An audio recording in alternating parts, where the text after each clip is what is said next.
There we go. Good morning, everybody. How are you doing?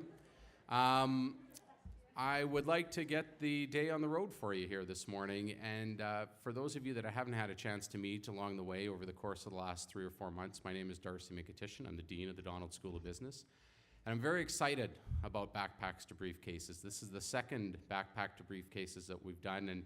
And last year we had a great inaugural event, and this year it looks like we're going to have an even more terrific event going on. We have an amazing agenda for you. We have some very powerful speakers that you're going to hear from. And the value of Backpacks to Briefcases is that we want to give you a, how do I want to refer to this? We want to give you a PD experience that we go through, for example, as faculty and administration, or a PD experience that you're going to go through when you get into the workplace once you leave our college. And that's what today is all about. It's about listening to provocative speakers. It's about listening and engaging with people who have tremendous experience in their fields and who can bring that expertise and who can bring that applied learning to your experience here at RDC and give you the opportunity to blend that experience with the academic work that you're doing at the college. So I hope you enjoy today. I'm going to be hanging around here and on our campus back at the Millennium Center and engaging with our speakers and hopefully engaging with some of you along the way. And I'll be very happy to hear your feedback around how today goes. There's a number of people that were involved in putting today together. And how many of you have a copy of the agenda and the brochure that came out? Has everybody got a copy of that? Terrific. I'll just draw your attention to page 2 and page 3. And I want to single out the folks that are part of the organizing committee, and I don't know if any or all of them are here, but I do want to single them out and recognize them. Ann Garrett really takes the lead on this from the Career and Employment Services Office.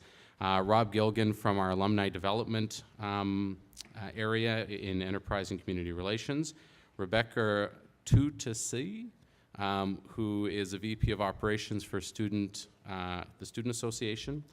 My colleague Tammy Prince plays an integral role in this. Chanel Horvey from the Donald School of Business. Where's Chanel? Oh, there she is. I thought she hired a cheering section. And Mark Kenny, who is an instructor at the Donald School of Business, formed the organizing committee. So please give them a round of applause for putting today together. Now, as I peer out into the audience and look under the lights, I see members of faculty here as well. We've encouraged very strongly and asked your faculty to make today available for you to be here. And so they have adjusted their course outlines to integrate what you're going to participate in here today into your coursework. And so what I'm going to do is I'm going to ask all of the faculty members that are here or administrative staff from the Donald School of Business to please stand. I'll get you to please stand. I see Cindy there too. There's a few of them. Please give them a round of applause.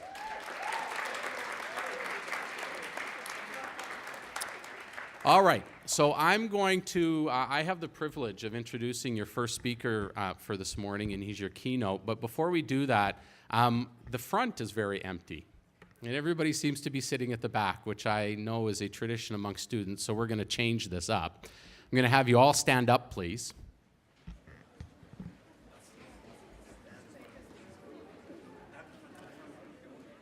And I'm going to have you all move forward. And there can't be any vacant seats from the front going back. So come on, get some seats at the front. If you're at the back, the best seats are right up here. There's some great seats off on the wings. Come on up.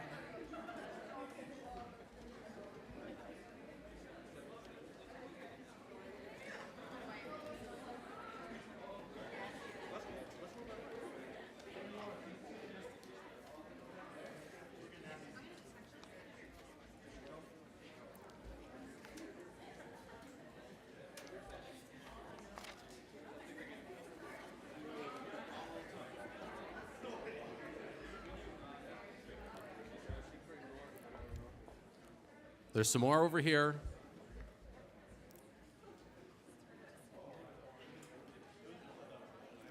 So the folks sitting in the back row, you moved up like a row. Is that what you did? All right. Thank you for doing that. You're going to want to be up at the front for our first speaker. Dr. Peter Gregg is a very good friend of mine, and I'm very happy that he's agreed to come and speak with you today. Peter has a tremendous background, and I've known Peter for the better part of 5 years now, and I work with Peter quite a bit.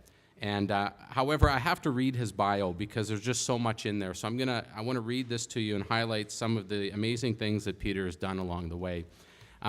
So I'm going to start by sharing with you that Peter is an acknowledged international expert in entrepreneurialism and behavioral science, who has used his curiosity over the last 30 years to understand and teach the hidden drivers of success and leadership.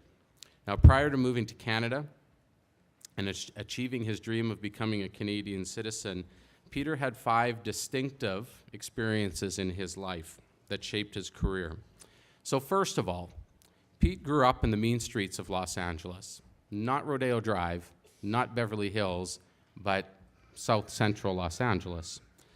He survived Los Angeles by becoming an athlete and a student, and he went to UCLA on a football scholarship.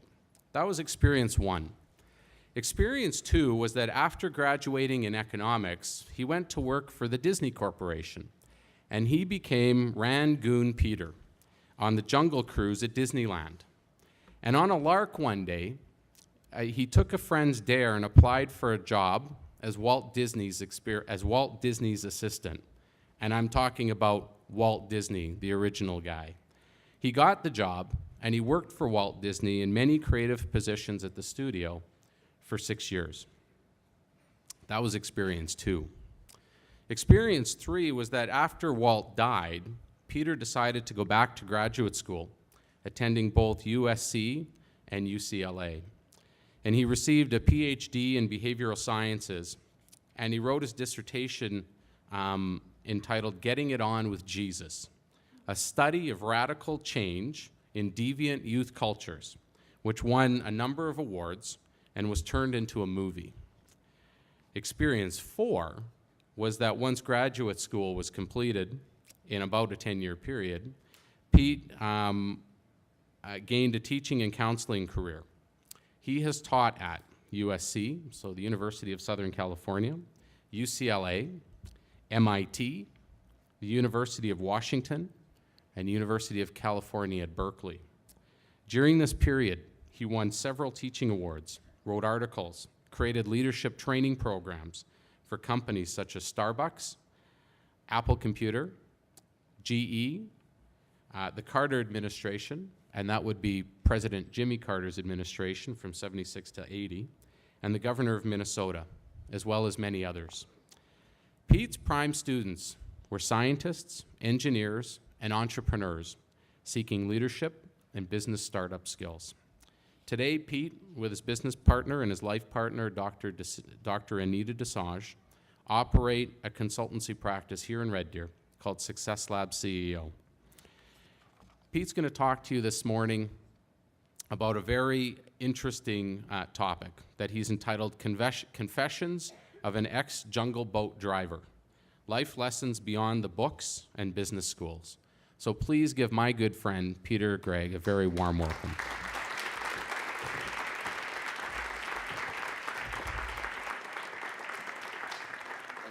Thanks, Darcy. Can everybody hear me? Well, good morning, Donald School of Business. I haven't been in front of a School of Business in about, 6 or 7 years. So it's good to be back.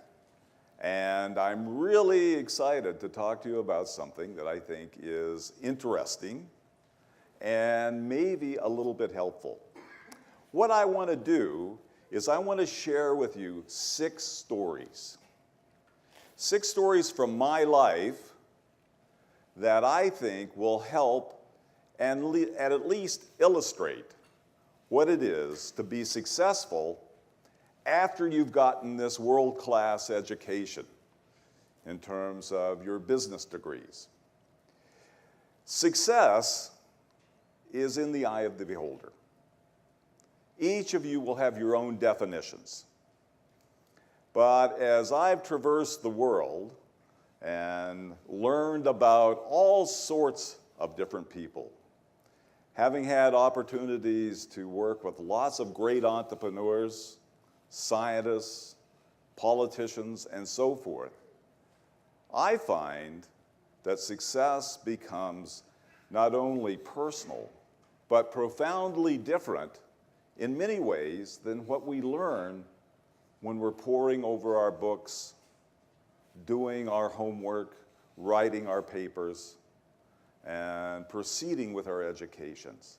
That is all important and necessary.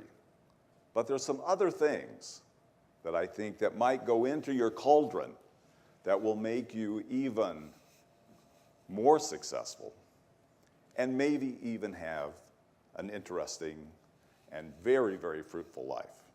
So I'd like to share some of these ideas with you. Where I'd like to start is at the beginning with me. My mom and dad grew up in the Midwest of the United States. They were very conservative people. But on a lark, for whatever reason, I still don't know, they decided to pick us all up and move to Los Angeles. Now, that was pretty exciting for a kid that was about 10. I'd never seen the ocean before. I didn't know where I was going. And my mom and dad, being conservative as they were, didn't look around much in terms of where we would live. And so we ended up moving close to what they thought was their friend's house in a place called Long Beach. But we moved to Compton. And if any of you know Compton, it's not exactly the land of kind of the lotus eaters of LA. It's more the land of the Crips and Bloods. And so as a kid, I had this experience of being and feeling and understanding what it is to be a minority. And it was really, really challenging. And so I had to work really hard at just surviving. My best friend, his name was Brigham Owens. He and I started playing football together at about the age of 11. And when football practice was over, we'd run as fast as we could to his house. He had a great big family and some big brothers, and they protected us. But we also discovered something called the boys' clubs. Any of you hear of the boys' clubs, girls' clubs? Anybody hear of it? It's a great institution in urban settings. It's a refuge where kids can go and find adults that will teach them and take care of them and nurture them. And so the boys' clubs became really important for Brig and I. And so I got out of Compton because of athletics, because of school. But I never forgot my experience with the boys' clubs. I was in Washington, D.C. about 15 years ago, and I had lost touch with Brig. He had gone to the University of Cincinnati, and he had gone on to become an NFL All-Pro football player. And I was in Washington, D.C. doing other kinds of work, and at a restaurant called Mo and Joe's, which is the kind of the neatest hangout in D.C., at least it was. Lots of fantastic people there. And all of a sudden, from the corner, I hear somebody say, "Hey, Pete, where the hell you been?" And I looked over, and it was Brig. And I'd not seen him for years. We ran, said hello, embraced. And the first thing that came up for us, and this is a huge success principle at least I'm learning about. The first thing that came up is, so what are you doing now? He told me that he is just getting ready to retire from the NFL, had a real estate company. I told him about what I was doing. And then our attention turned to our experience at the Boys Club. And what we both shared was how much time, even money when we could, we were contributing back to that organization. And how much and how better it made us feel about ourselves and about what we were doing. And so what I had was a completed experience from youth to adulthood that focused on a central core principle of success that you could start right now. We did studies in my courses in emotional intelligence and behavioral psychology. We did studies where we had students. We gave them a budget, money to spend, and we gave them time. And one group of students were asked to organize the best party they could. Kegs, dancing, great stuff. And to hold the party and bring all of their friends and really let it all hang out. The other group of students, their assignment was to take their money and find an organization or some people that they could contribute back to, that they could do something good for. And we did that semester after semester after semester, and always came to find out that the kids, the students that were dedicated to helping as opposed to throwing the party, had higher scores on every predictor of happiness and success than those that didn't. We know that philanthropy, giving back, even as a student, is one of the really great things that you can do with your time. And so today, because of my experience, I focus on the boys' clubs. I do as much as I can. And every time I do, I feel better. And I think I'm more successful in the rest of my life. So one of the things that I would have you begin with, from my experience, is to think about how you can give back. And make that a part of not just your resume, but of your ethic. And it will transpose to all aspects of your life. You will be happier, more successful, and in many ways, a much more interesting person. So that's my first lesson that I would kind of share with you. The second important thing that I think that we don't spend enough time on in our university courses is how to grow, how to learn.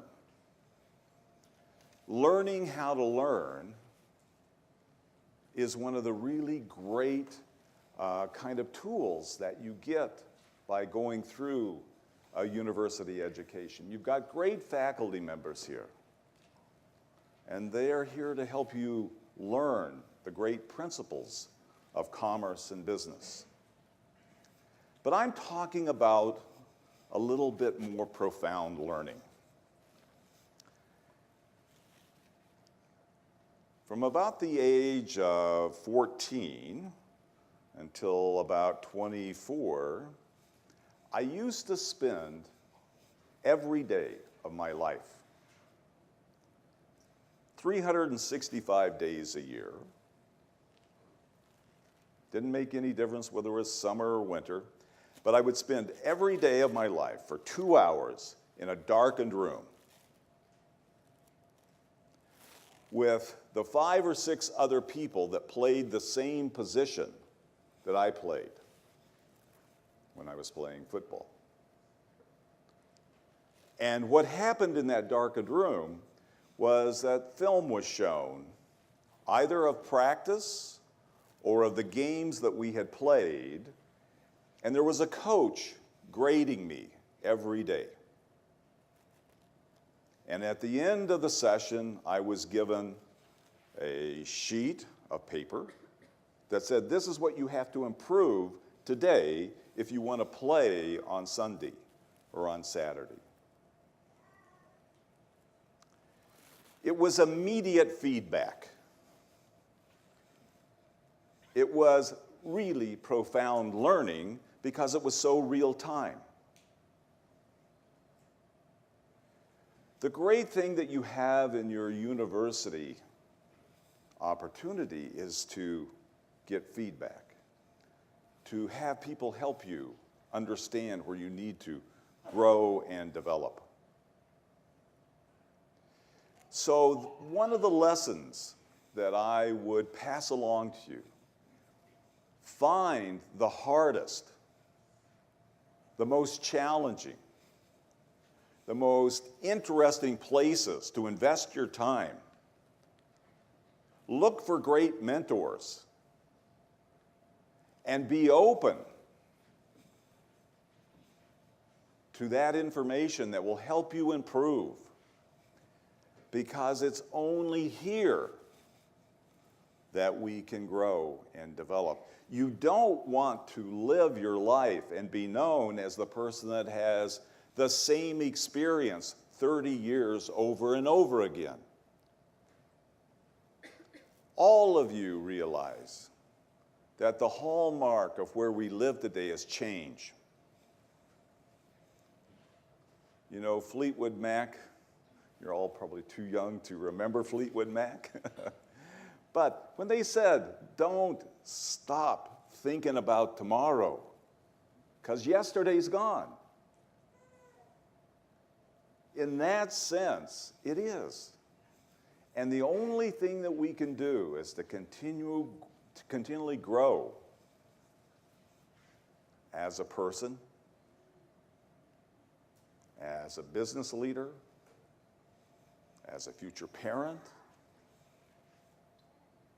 And so one of the lessons that I learned was that it was important to get feedback. Now, sometimes it's not always comfortable. I'll never forget the day. It was my second day at work for Walt. And he had asked me, he says, what I want you to do is to produce a report that's going to analyze, interestingly enough, Mary Poppins.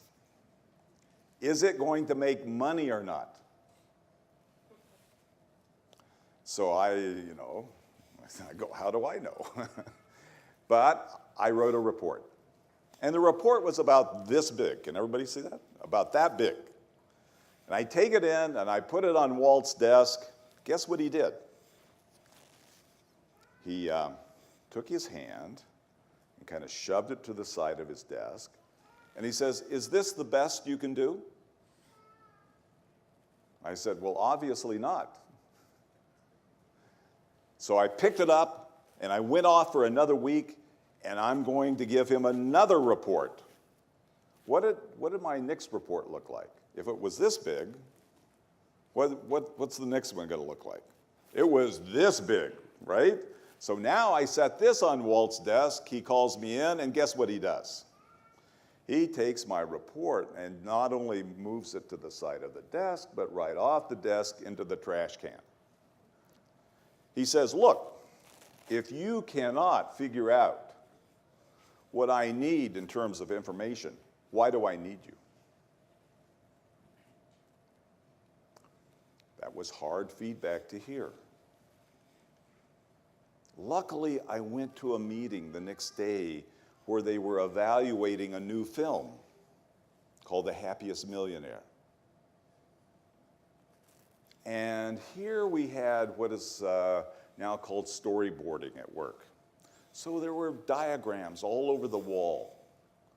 And Walt's going, oh, I love that, that really works, that's great, that's fabulous, we'll do that one. And I figured out that my way of presenting information was not what my boss needed.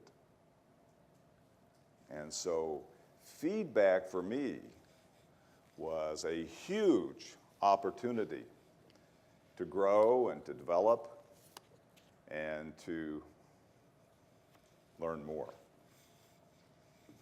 So look for mentors. Don't go where it's easy. Go where it's hard. Challenge yourself.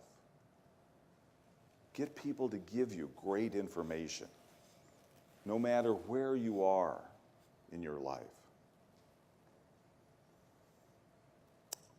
The third hint that I have for you has to do with a different kind of learning, a different kind of experience. The most popular course where I used to teach back at MIT now is a course that's called the Emotionally Intelligent Leader. They've got a place for 300 people to be in this course. Regularly, they have 2,000 sign up. A waiting list for 2 years. Emotional intelligence, if we go and talk to business leaders and say, what do you want in new employees? Hey, Cole, how you doing? What do you want in your new employees? How do you want them to perform? They don't tell us very much about technical skills. What they talk to us about is the ability to get along, to create harmony, to work together as a team, to be a person that leads and develops things, a willingness to take risk, and so forth. It fits into this bundle of skills that we call emotional intelligence. Basically, it's self-awareness. Do you know how you impact others and what your behavior does to the people around you? And are you in charge of that? It's an amazing skill to develop. I want to tell you about somebody, and it's a primary reason I'm here in Red Deer. I met probably one of the most brilliantly emotionally intelligent people I've ever met here in Red Deer 18 years ago. At that time, he was a very young guy, and I talked to him. He says, I want to start a company. I said, what resources do you have? He says, well, I have a tool belt, and I got a truck, and I got $2,000. I said, well, it might be a bit of a challenge with that kind of resource base to start a construction company where your competitors are a little bit more, shall we say, robustly financed than you. He said, I know, but I've got courage. I'll try it, and I'll give it my all, and I know that I can create relationships. I know that I can attract employees. I know that I can sell to others. And he was so convincing to me that I said, okay, I'm with you. I'll help you. I'll give you everything I got. And so we've been working together for 18 years. This person is one of the most emotionally intelligent people that I've ever met. By that I mean he manages his personality and who he is so that others are attracted to be in his sphere of influence. They love working for this guy. But yet at the same time, he's an introvert. His preference is to sit by himself and read a good book and to take care of his land that he has. That's his preference. But he overrides that to provide those that are working with him. Today, that company and that person will do about $200 million in sales. They have over 1,000 employees, and for 2 years in a row has been voted one of Canada's 50 best managed companies.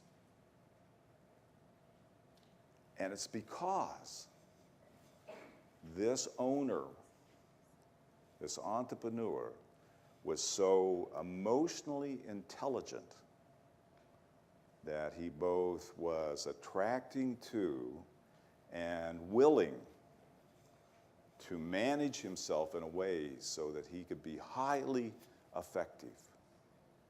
So my question to you is, how do you show up? You're going to be talking about workplace behavior. You're going to be talking about how you get a job, how you interview. 90% of it is going to be how you show up, not so much how you look, but what's the content of you, the content of your character. Now, it's also possible to be emotionally stupid. Would any of you buy that? Oh, yeah. I want to tell you just a quick little story about emotional stupidity. Do any of you recognize the name Richard Nixon? Anybody? I was talking to Anita, my partner, this morning. I said, do you think everybody there will know who Richard Nixon was? They're all too young. Well, Richard Nixon was the President of the United States. Was not known as a terribly emotionally intelligent person, but I had a personal experience with this. For whatever reason, I don't know why, but when dignitaries would come to the theme park, Walt would send me down from the studio, and I would kind of organize the care and feeding of these folks. So one afternoon he says, Nixon's coming to the theme park. He was running for president. I want you to go down, coordinate with the Secret Service, make sure everything turns out okay. So I go down, meet everybody, and I meet Nixon. And he was the most cold and distant and really nasty guy I had met in a long time. And I'm sitting there saying, I can't imagine that this person is going to be a president, a leader. So we were going around the theme park, and we stopped right in front of what's Frontierland, the big fort, if you remember that, if you've been to Anaheim. And he jumped out of a car, and Secret Service jumps out of a car, and a bunch of photographers. And a young photographer was taking a video picture of him. And Nixon didn't like how close this photographer had gotten.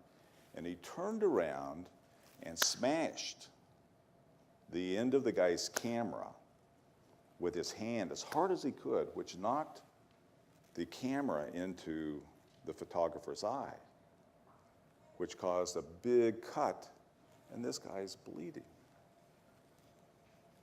And I was there, and I said to Nixon, why did you do that? You know what he said back to me? Because I can. And it was at that point I thought, gee, this is a very different person, not emotionally intelligent. Your personality and you show up. And one of the things that we know is that self-management, self-awareness, is probably your most important tool. So I would hope that you would take some time to look at that.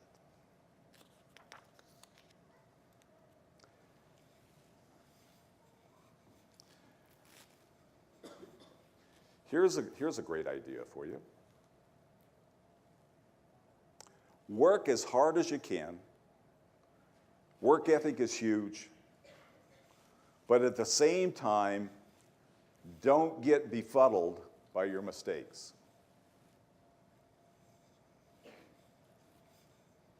I was watching an interview the other day of Elon Musk. Anybody know who Elon Musk is? Tesla? And they said, who do you hire to come to work for you? Who do you hire that makes a big difference? He says, well, I hire this kind of person. They have to be really smart. They have to try really hard. And they have to be willing to make mistakes and then start over again. And I thought how closely that resembled what we, in fact, had at Disney. Here's the best story that illustrates this. Have any of you seen the Mr. Lincoln exhibit at Disneyland? Anybody see that? Nobody? Yeah, okay, a few.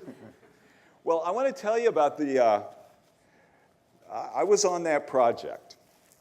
We worked 3 years, and we were developing something called audio animatronics, computerized robots that gestured and looked like people, right? And so we were rushing to get Lincoln done for its opening. And Walt was really pushing us. And these were 18-hour days, day in, day out, hard work, engineers, artists, project managers, so forth. So it comes time for the big event. It's the grand opening of Mr. Lincoln. The press is there. Everybody's excited. Walt's there. He stands up and gives a great speech about how important and how kind of uplifting this experience is going to be, right? So the lights come down, the curtain comes up, and there sits this towering figure of Abraham Lincoln, looking very real, and his hands are slightly moving. His head turns, his eyes blink. We're going, my God, it's working. And then, all of a sudden, Lincoln jumps up and starts flinging his hands. His toupee comes off. His coat flies askew. One hand falls over. And then he just flops over. Now, to say that Walt wasn't happy would be an understatement. He stands up in front of the world's press and says, obviously, we were not quite ready. Come back tomorrow night, and Mr. Lincoln will do his thing. And I'm sitting in the back of the room, and I'm going, are you kidding me? How is this going to happen in 24 hours?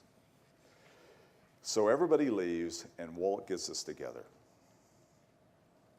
He said, I'm not happy with this, and it will be fixed by tomorrow night. There will be no excuses. But I also want you to know that I'm really proud how hard we've tried. And we can have a mistake, but only one. And so it will work tomorrow night. I'm going, oh, this is it. We all lose our jobs.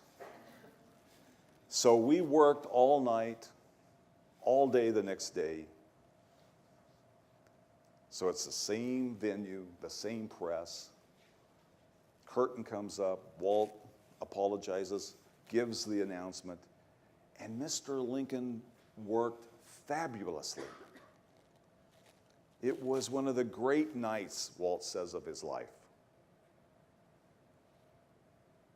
And what I took from that is something that has stayed with me forever. We're not perfect human beings. We're not ever going to create everything that is absolutely engineered and controlled for perfection. But we can, in fact, work really hard to make things as good as they can be and then learn from our mistakes. You are so young, and you are in a place that you're just getting started. Now is the time to try everything. What have you got to lose? Now is the time to try your Lincoln experiment. Some of you will be considering, shall I start my own company? Shall I try a new kind of product? Shall I take this risk and go to work for these folks who are interesting but just getting started? What do you have to lose? Now's the time for great and magnificent and courageous steps, because much later in life, we get into lock-in, and we tend to be less experimental. So don't waste this opportunity to have your Mr. Lincoln and have an opportunity to grow and to develop.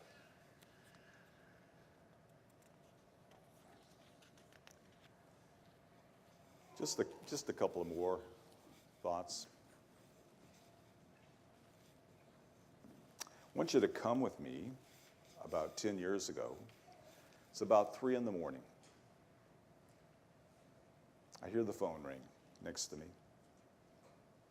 It's like an explosion. I'm asleep. I pick up the phone. It's one of my friends who's also one of my clients. He is sobbing to the point that I can barely understand him. And he says, "My son is dead. You've got to come and help me. He and his friends perished in a fire. We are lost." I knew his family very well. So I immediately put on my clothes, drove the hour to see him. And his whole family is distraught, as you might expect.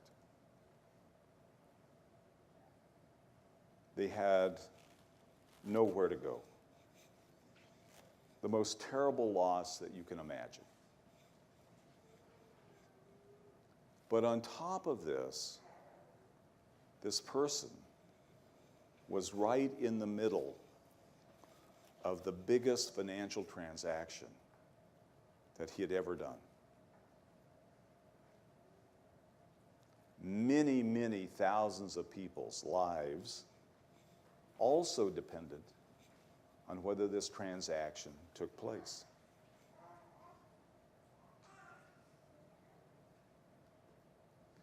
And so for 2 weeks, we worked with the family, with him, and his board of directors. And we'd come to a conclusion that we were going to have to terminate the IPO that was going to be issued in just a few weeks to start and fund a very significant company in the insurance industry here in Canada.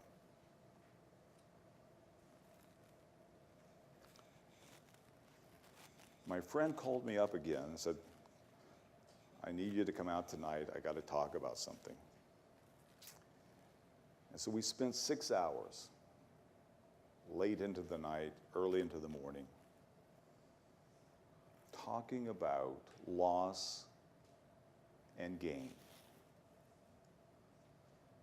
The courage that it takes to go on.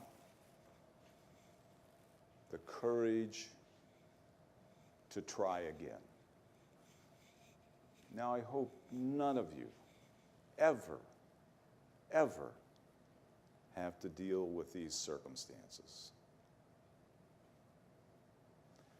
But there are some people that are resilient beyond compare, that have the courage of God's. This person was able to climb above his remorse, his guilt, his sadness, his despair.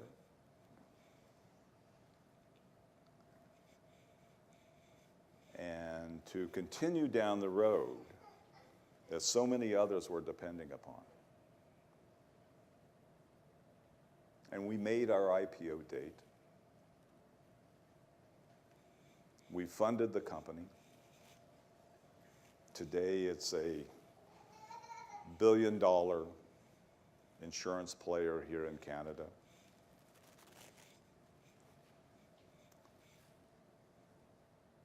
But my friend left immediately after all of his obligations were taken care of,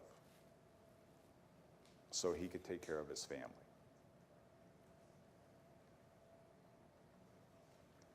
Courage comes in many, many bundles. Courage, a willingness to stand for what you believe, a willingness to do what's right, a willingness to take the path less traveled. All of you will find your own test. Hopefully nothing this dramatic, but you will. You will find your own test if you haven't found it yet.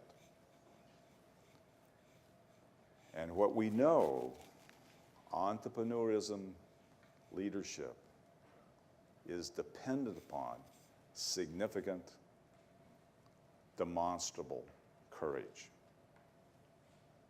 You have to care and not care.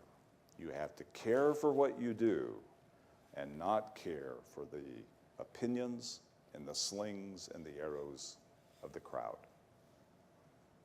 You have to be courageous. This takes me to my final and last point.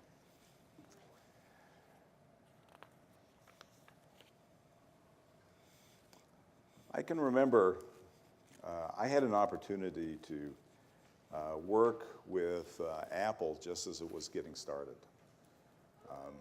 One of my best friends was a person who owned a financing company called Montgomery Securities. And they were the first kind of financier of Steve when they were starting Apple. So I had a chance to get to know the guys fairly well. And I'll never forget the day that Steve Jobs was telling me about his secret. And Steve, as you well know, is a very complicated guy. He says, I've got this trick I play with myself every day. What I do is I put a little bird on my shoulder. And by the way, this is a Buddhist kind of thought. I put a little bird on my shoulder, and I look in the mirror, and I ask, is this going to be the day I die?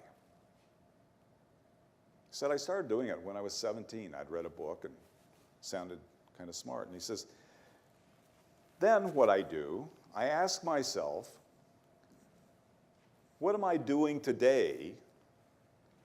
And is this the way I want to spend what might be the last day that I have? And if I get a number of days in a row where I say no, I know it's time to change something.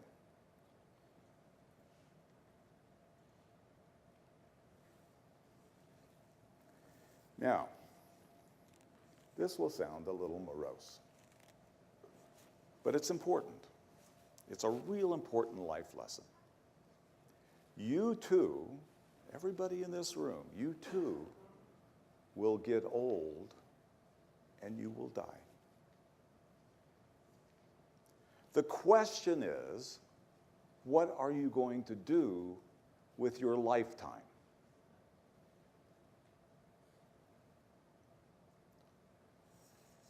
I drove myself crazy about 10 years ago.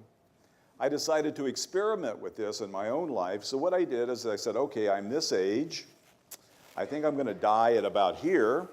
How many years do I have left to live? And I multiplied that by 365, and I got the number of days. I wrote that on an index card. I put it on my refrigerator door with one of those magnets. And every day I'd come in, I'd cross off the day and write the new one in. I could only do that for about 10 days. My gosh, it makes you really anxious. Wow, I lost another one. But, here's the but behind it. I'm a really spiritual person, I think. I may not be so religious, but I'm very spiritual. So I have a sense of life and living a good life, and I'm not so sure what happens when I die. But I do know I have a finite time here on this earth. And the question is, what do you do with that? Now, this became very poignant for me about 7 years ago. I woke up, and I'd been losing weight, not on a diet, should have been, but I wasn't, and not feeling so great. So I go to my doctor, and tests were given, more tests, and calls me in, and he says, and if you ever have one of these conversations, you'll know you can always tell doctor looks really uneasy. He says, I got some bad news for you. Says, you have metastatic liver cancer, and I think you probably have 6 months to live. So you better get your affairs in order. That means you better get everything cleaned up because you don't have much time left. Well, fortunately for me, I was lucky because my son is a professor of medicine at University of California at San Francisco, highly experimental school. He found out about it and he says, come on down. He says, we've got an experimental protocol that's never been used in the United States before for liver cancer. It may work, it may not. But what do you have to lose? So I went and I spent 6 months, and lo and behold, I went from stage 4 cancer to completely clean. But it had this unbelievable impact on me, which was, what can anybody do to me that would be worse than this? What risk can't I take? And so there was this kind of liberation, and I probably lived a little recklessly for a while. A lot of people say a lot recklessly. And so I'm cruising along, and about 6 months ago, I go to get some new glasses. And I notice there's a little, what looks like a nick on the side of my nose, and it won't heal. The ophthalmologist says, it's just your glasses, we'll fix it up. But it didn't work, so I take myself back to my oncologist, and I says, do you think this is anything I ought to be worried about? And sure enough, they do a biopsy, and I've got a melanoma on the side of my nose. So surgical procedures, think we've got it. Go away for 3 or 4 months. It still didn't go away. Came back. I said, no, it's still there. So surgical procedures. Again, that's what you see, this big thing on my schnoz. And so I'm looking at all of this over again. And here's my message to you. Between where you are and where I am is a rich and glorious life. And I would leave you with this thought. Do what you love. Don't put it off. If you don't know what you love, look for it. Keep searching. And most of all, don't settle. Your life is yours, no one else's. So do what is in your soul, what your strengths, what's calling you. Because it goes by like that.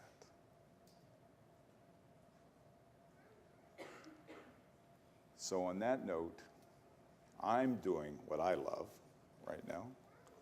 And I thank you for allowing me to do it with you. And I would leave with this one notion. I think John and Ringo and George and Paul had it right when they said, the love you take is equal to the love you make. And I think that's a great adage to live by. Thank you very much.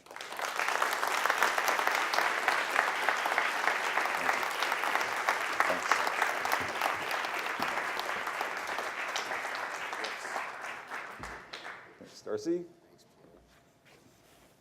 Don't run away. Come back here. What did you think of Peter's presentation?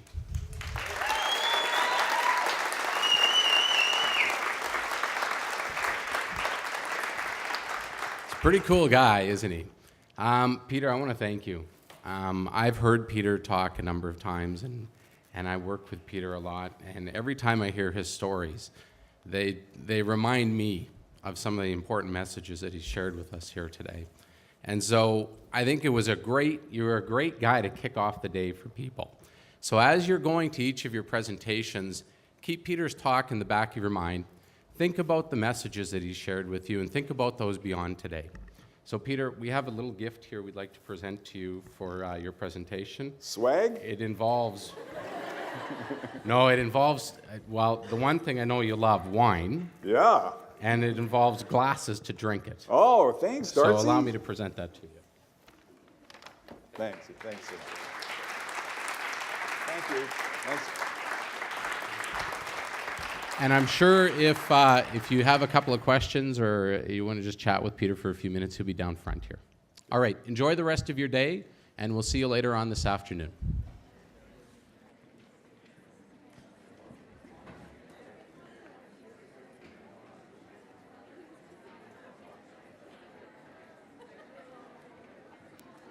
How you doing, Peter? Good to see you. Nice job. Here, can I take that stuff for you?